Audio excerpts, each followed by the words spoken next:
Ukraine Ambassador Melnyk freaks out. The ambassador of Ukraine in Germany, Andrey Melnik, shares violently on Twitter against what he believes to be pseudo-liberal do-gooders.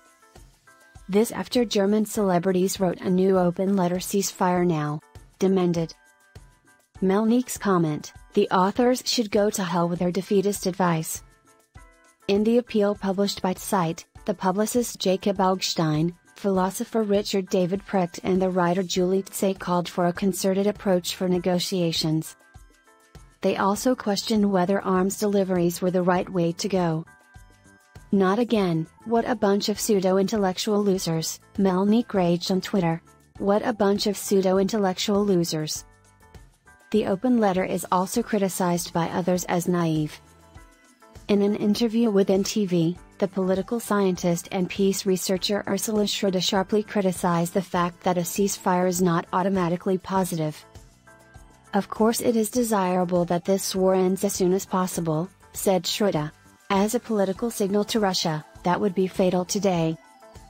Because if it is said beforehand that the Western alliance does not want this war to be continued, and thus indirectly gives it to be understood that military support for Ukraine will be ended in the foreseeable future, Ukraine's negotiating position will deteriorate immensely."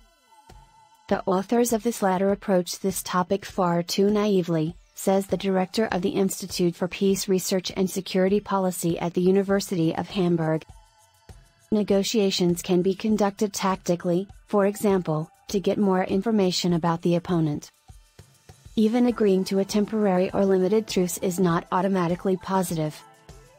The military expert Carlo Masala, professor of international politics at the Bundeswehr University in Munich, agrees.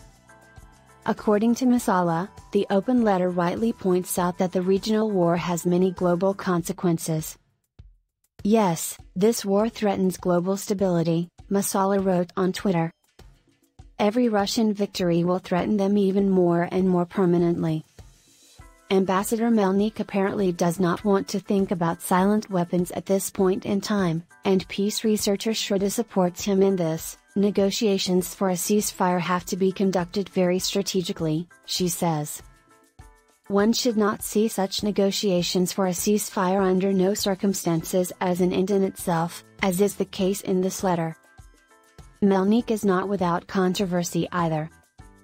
He recently caused another controversy.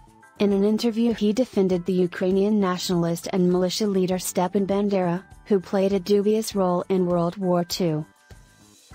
In Germany, Israel and many other countries, Bandera's role in the Second World War is viewed extremely critically, above all because of his troops' collaboration with the German National Socialists and their involvement in the mass murder of Ukrainian Jews.